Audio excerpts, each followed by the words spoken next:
Well, folks, I'm going to tell you a little bit about myself. I like it rough.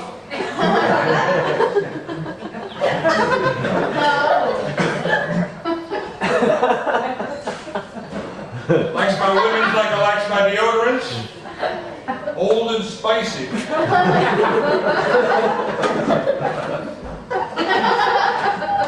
Started going to Old Navy when it's just called Navy.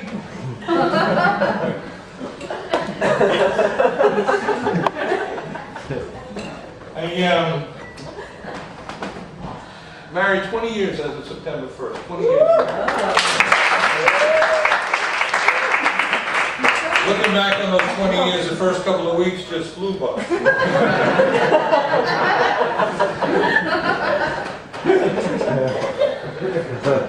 Now we're seeing a marriage counselor, my wife and I, and my wife said if I hit her, she'd leave. I said, sounds like a win-win to me. And another milestone in my life, my daughter refuses now to take bubble baths with me.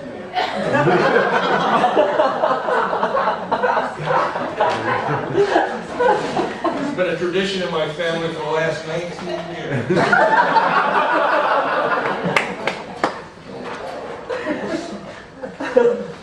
What really rubs me about my wife is this. I don't want to brag, okay, but I got to set the story up properly.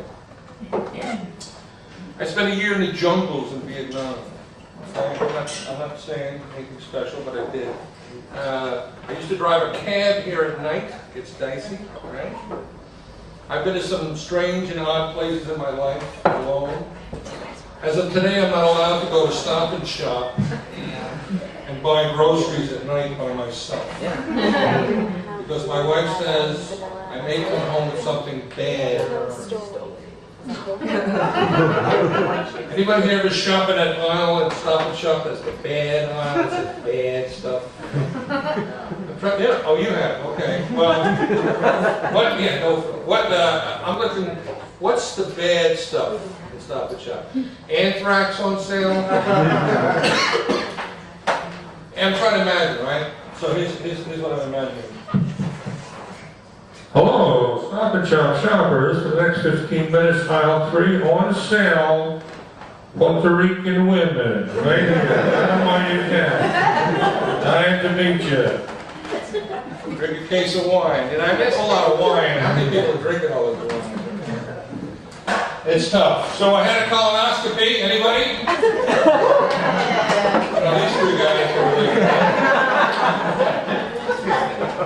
The guy from Six Flags is here tonight.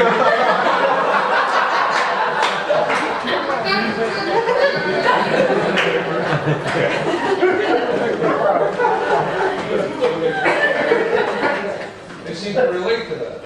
20 times better enough. It wasn't you, it was the other guy. So I had a colonoscopy and the results found in my head. You know that phenomenon when you get in your car and everybody else in every other car is an asshole? I mean, you were driving and everybody is an asshole. Like you have a magnet in your car and only people that are assholes. God forbid you're not an asshole, but everybody else is. There's a quick story about the ultimate asshole. I'm driving a van, I'm in traffic, I'm in Brooklyn, I'm at the light turns in my favor, and I go, and a woman walks right in front of the car, right? It's scary as hell, scares me now, right? As I vividly remember. Step on the brakes, open the window, yell out the door, "Hey lady, are you blind?" She was blind.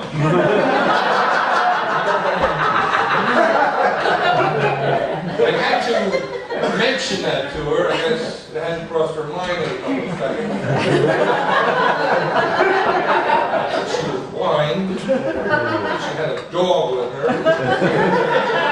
She had a cane with her. But I mentioned it. I don't know if I should say this, but I'm going to try. Any Catholics here?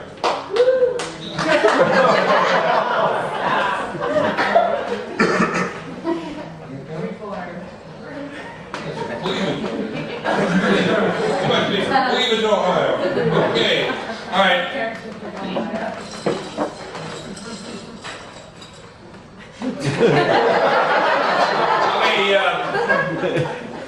I'm an ex-altar boy in recovery.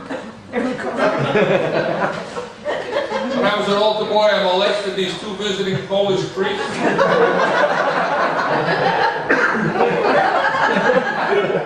wasn't proud of that. I didn't know they were Polish.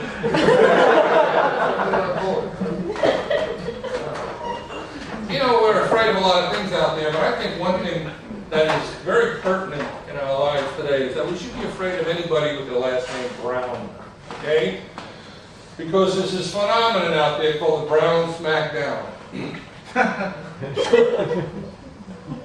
Remember Jimmy Brown, famous football guy? Right? You don't remember, right? You remember Jimmy Brown? Oh, you're from India, right? Anybody here? Yeah, you remember Jimmy Brown, okay? The guy was a famous football player, infamous for beating women. James Brown, Godfather's soul, beating women. Then you got Bobby Brown, Chris Brown, you know that story, right? What about Charlie Brown? You know he bitch slapped Lucy. You know he bitch slapped Lucy. Remember Jackson Brown? Remember Jackson Brown, right? That Daryl had, he beat her up. Bad Leroy Brown. You got John Brown, the abolitionist. He beat himself and he beat all the women that lived with him. You've got this guy, Harry Brown, just a movie about this guy, Harry Brown, with Michael Caine. He was a one-man vigilante.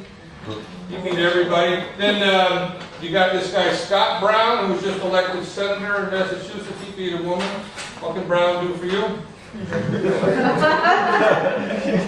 Only Brown's not beating anybody is Cleveland Brown. Beating a soul out there, man. Beating anybody. So, how many people here are not here as friends of Larry?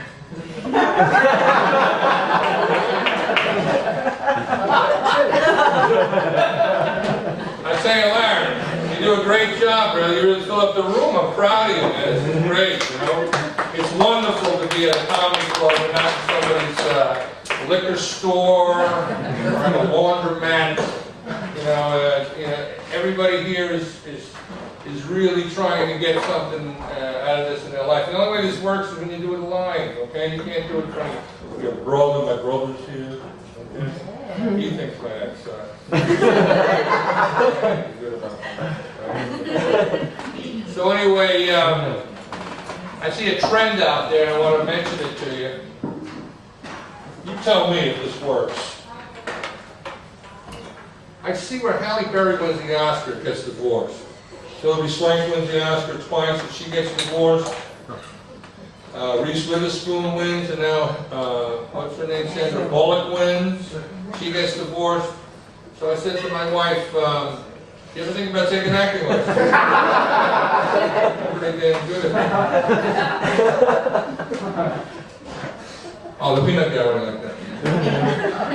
Remember Brian mentioned dogs. I have a dog, but I was in a bar at the time. I would have said something about my dog. When you have a dog, people ask me dumb questions. I'm sitting in the park with my dog. It just rained. There's nobody in the park but us. A little, dog run. The guy walks up to me and he says, "Is that your dog?" I said, "No, we meet here." It makes no sense to me, but we do it.